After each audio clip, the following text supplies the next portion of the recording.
Shalom, shalom, bien-aimés amis de Jésus. Ce matin, nous sommes dans la merveilleuse présence du Seigneur. Nous sommes au jeudi matin, jeudi de grâce. Oui, parce que chaque jour a sa grâce. Alors ce matin, nous allons bénir encore le Seigneur. Nous sommes dans cette mouvance de la prière, de l'obéissance de la parole de Dieu. Nous sommes rassemblés au nom du Père et du Fils et du Saint-Esprit. Amen. Alors ce matin, bien-aimés, je crois ce matin que la grâce, elle est disponible. Je crois que ce matin, c'est quelque chose de particulier que nous allons expérimenter. Je crois que ce matin, si le Seigneur t'a donné la grâce de te tenir sur tes deux pieds ou de te réveiller, c'est pas pure grâce. S'il te donne de respirer encore, c'est pas pure grâce. Alors je t'invite à commencer à lui dire merci déjà. Alors tu peux relever la voix et commencer à dire merci au Seigneur. Si tu n'arrives pas à ouvrir la bouche, tu peux prier avec ton cœur. Père, ce matin je te dis merci. Parce que ce matin, mon cœur est dans la joie. Quand je pense que tu es le Dieu qui me bénit, quand je pense que tu es le Dieu qui ne me laisse jamais tomber, alléluia. Quand je pense à un Dieu qui a un projet de bonheur sur ma vie et sur la vie du renouveau charismatique, quand je pense que tu as un projet de bonheur sur la vie de toutes ces personnes qui prient avec moi ce matin, quand je pense que tu es le Dieu qui donne à chaque minute sa faveur et sa grâce, quand je pense à ce Dieu qui a donné son Fils Jésus-Christ à ma place pour que je sois libéré et pour que j'expérimente la bénédiction d'Abraham et que je la reçoive, quand je pense à ce Dieu, païens j'étais, mais qui par le Saint-Esprit m'a permis d'être enfant de Dieu, m'a permis d'être son enfant. Je voudrais ce matin, et que toi et moi nous puissions dire merci à ce Dieu. Parce qu'il nous fait tellement de bien. Il nous accorde sa grâce. Il n'a pas regardé à notre état. Il n'a pas regardé à ce que nous avons. Oh Seigneur, ce matin, je veux te dire merci. Merci parce que tu es le Dieu qui me donne la victoire. Dans tous les combats que je mène, Seigneur, tu me dévances. Merci parce que tu es le Dieu des puissances. Au-dessus des autorités, tu es. Au-dessus des puissances, tu es. Au-dessus des dominations, tu es. Est-ce que quelqu'un peut le dire?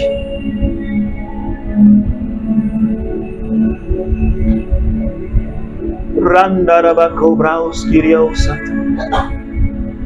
Shebabako rabakandirios kiriosat.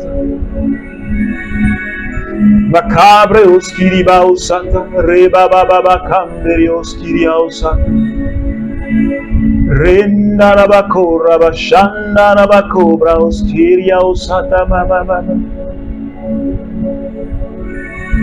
Seigneur, ton nom est au-dessus de tous les noms. Ton nom est au-dessus de tous les noms. Est-ce que quelqu'un peut dire Jésus, ton nom est au-dessus de tous les noms? Oh, est-ce que quelqu'un peut adorer le Seigneur ce matin? Seigneur, je veux t'adorer. Oh mon Dieu, je veux t'adorer. Et Jésus, je veux t'adorer. Alors je t'invite maintenant à parler au Saint-Esprit.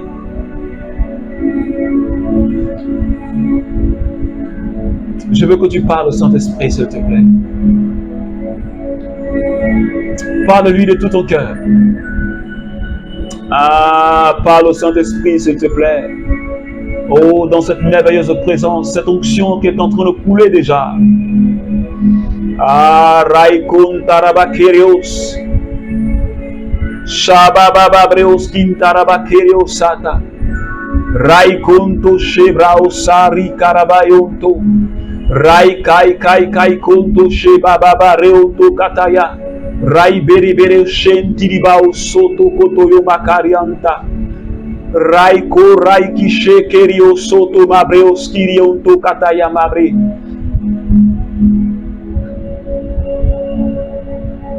Oh, est-ce que quelqu'un peut saisir la présence du Saint-Esprit ce matin? Est-ce que tu peux tout simplement élever les deux mains vers le Seigneur et t'abandonner au Saint-Esprit ce matin? Parce que quelque chose de merveilleux est en train de se passer. La présence du Saint-Esprit est en train de nous envahir ce matin. Seigneur, merci pour ce feu que tu es en train d'allumer dans mon cœur. Cette présence magnifique, cette présence merveilleuse, la troisième personne de la Sainte Trinité est à l'œuvre ce matin dans toutes les maisons. La puissance du Saint-Esprit est à l'œuvre. Oh, Shakeria Osata, Breosa Makirionto Kariabakerio Sotakaya, Rabebebe Shata Mama, Kisha Breos Kiribo, Rainderebo Sokabreo Seke Makataya, Reba Baba Baba Shekata Mama. Seigneur, merci pour cette personne. Seigneur, que tu es en train de visiter ce matin. Oui, pour cette personne que tu es en train de visiter par ta puissance. Je bénis ton nom pour ce que tu es en train de faire ce matin. Que la gloire te revienne. Que la puissance te revienne. Alléluia. Alléluia. Alléluia. Reste dans cette présence, bien-aimé. Oh, merci Seigneur. Pour quelqu'un que tu es en train de toucher, Seigneur. Ah, ma breus kiria osata ma ba.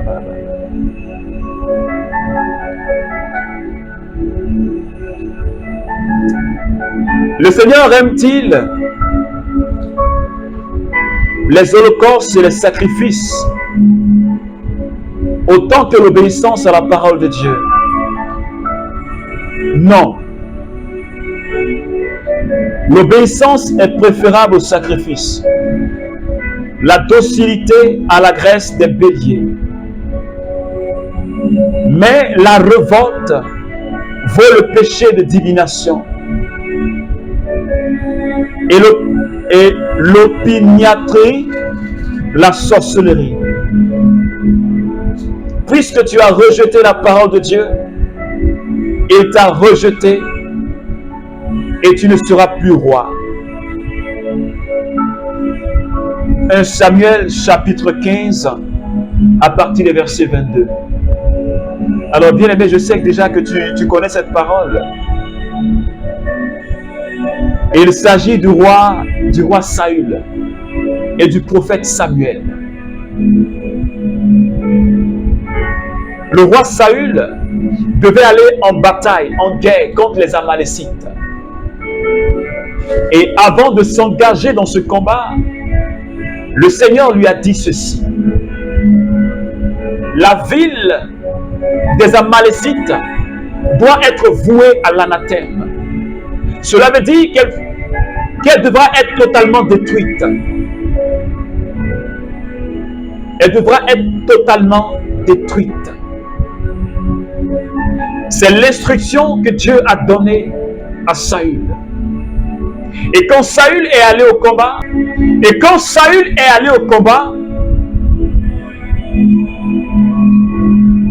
il a remporté la victoire.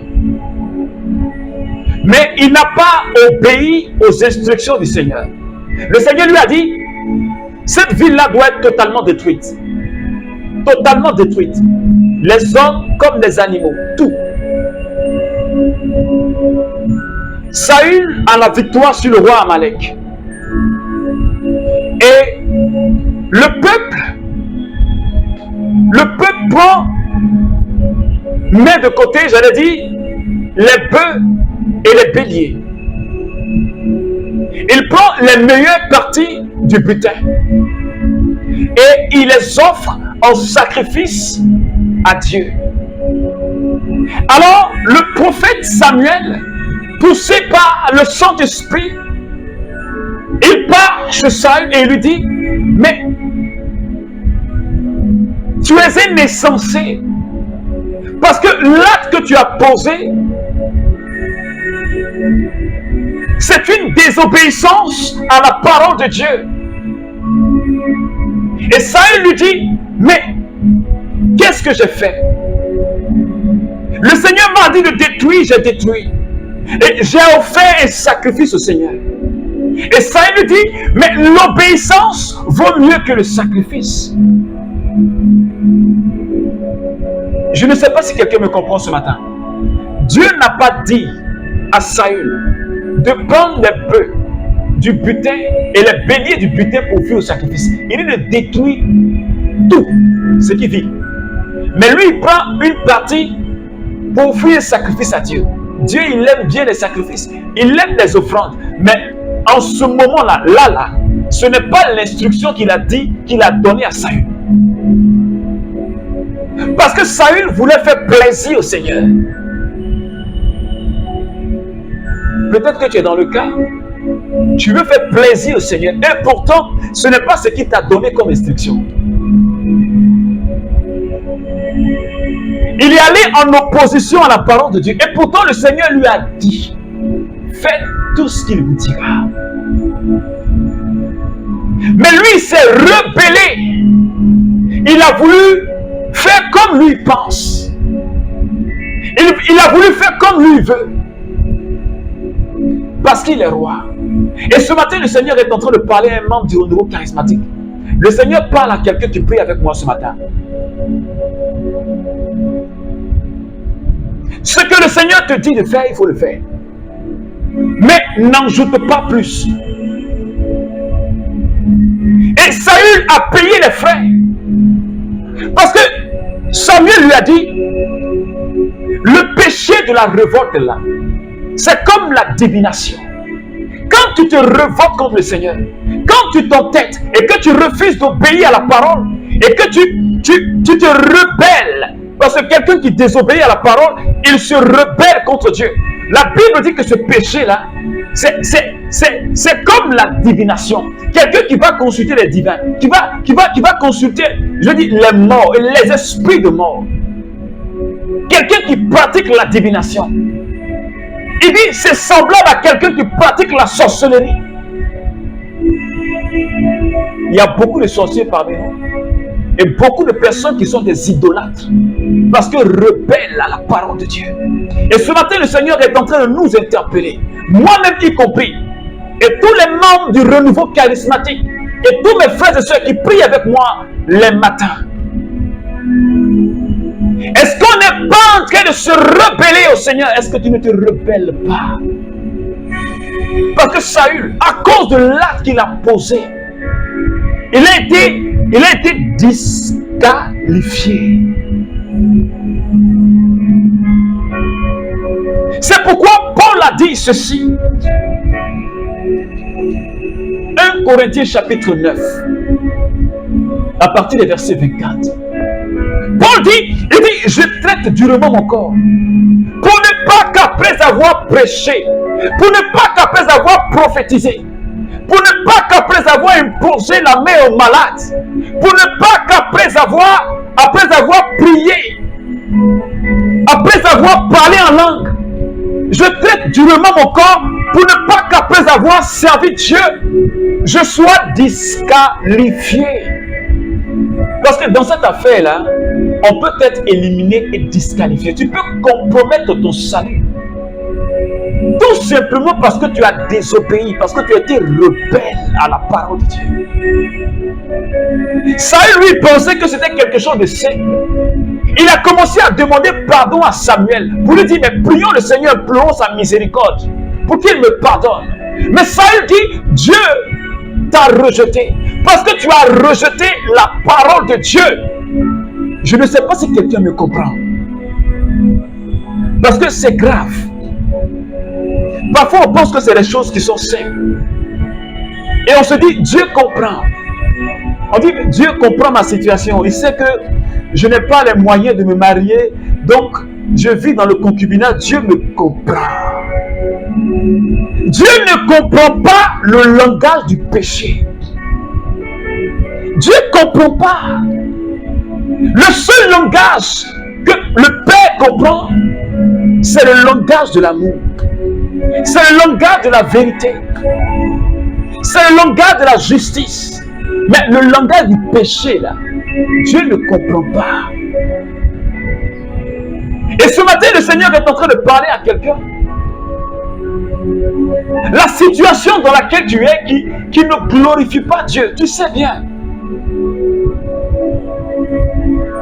Saül a été disqualifié. Dieu ne comprend pas. Est-ce que tu as le désir de sortir de là? Est-ce que tu as le désir de sortir de là? Parce que si tu as le désir, Dieu te donnera la force de sortir. Mais si tu te complais dans cette situation, la Bible dit que le salaire du péché, c'est la mort. Et Romains 8 nous dit, les œuvres de la chair conduisent à la mort. Le péché conduit à la mort. Non seulement physiquement tu vas mourir, mais spirituellement tu seras séparé de Dieu. Et ce matin, le Seigneur est en train de te parler. Nous devons arrêter de jouer avec notre vie spirituelle. On doit arrêter. Parce que le roi Saül, Dieu même a regretté pourquoi il a mis comme roi.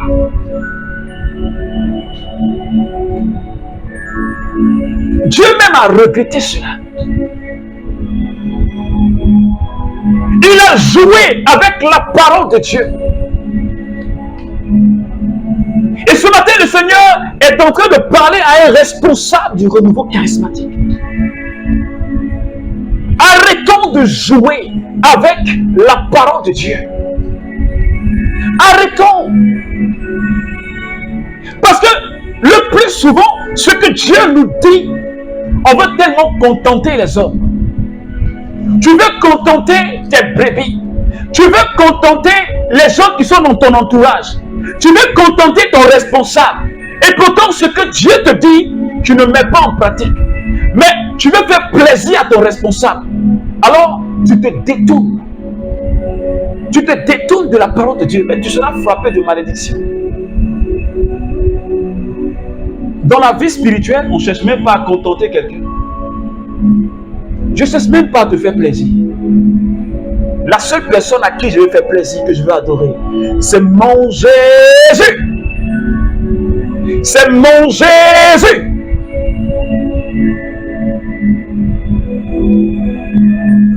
Saül voulait faire plaisir à Dieu. Et puis il voulait contenter le peuple. Mais il a payé le prix de sa rébellion, de sa désobéissance à la parole de Dieu. Alors ce matin, le Seigneur est en train de nous dire, voilà les conséquences. Quand on refuse d'obéir à la parole de Dieu, tu peux être disqualifié. Saint Paul l'a dit, 1 Corinthiens chapitre 9, verset 24. Après avoir prêché, après avoir manifesté l'onction, après avoir exercé un ministère de puissance, un ministère de louange et d'adoration, je peux être disqualifié. Paul l'a dit. Pourtant, c'était l'apôtre des nations. Nous, on n'est même pas encore apôtre des nations. Et puis, on désobéit. Et puis, on résiste à l'Esprit Saint. On dit, c'est nous qui sommes les maîtres de l'Esprit. C'est nous, on sait quand il agit, quand il n'agit pas. Et puis, on le contriste. Et puis, on l'attriste. Ce matin, Dieu parle à quelqu'un. Faites tout ce qu'il vous dira. Et nous allons prier le Seigneur.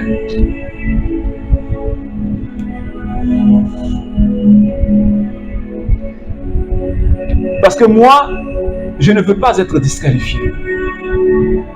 Et je ne veux pas qu'un membre du renouveau charismatique soit disqualifié. Je ne veux pas non plus que toutes ces personnes qui prient avec moi soient disqualifiées. Il faut qu'on se retrouve devant notre Père. Pour l'adorer, pour le célébrer et pour le voir face à face. C'est pourquoi nous allons demander au Seigneur de nous donner encore la force. Parce que cette semaine, nous prions pour que Dieu nous donne la force de marcher dans l'obéissance de sa parole. Demande au Seigneur cette force, s'il te plaît. Je voudrais que tu prennes ces temps-là au sérieux. Prends ces temps au sérieux, s'il te plaît, mon frère. Et demande au Seigneur la force. Élève la voix de là où tu es et commence à prier le Seigneur. Père, donne-nous la force ce matin.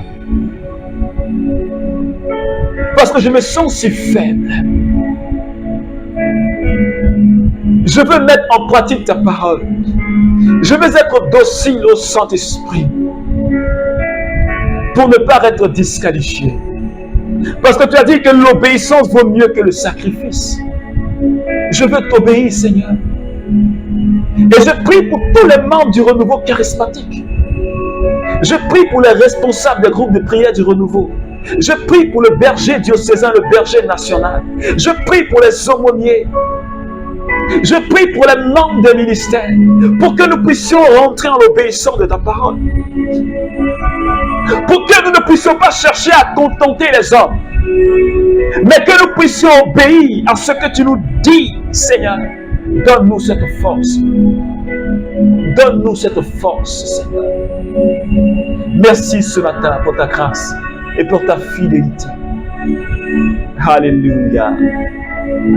Oh, ma brauseke chata mareon torobo sata. Alors, bien-aimé, ce matin, que Dieu te bénisse. Que Dieu te bénisse. Je voudrais que tu restes dans cette mouvance de la présence du Saint-Esprit.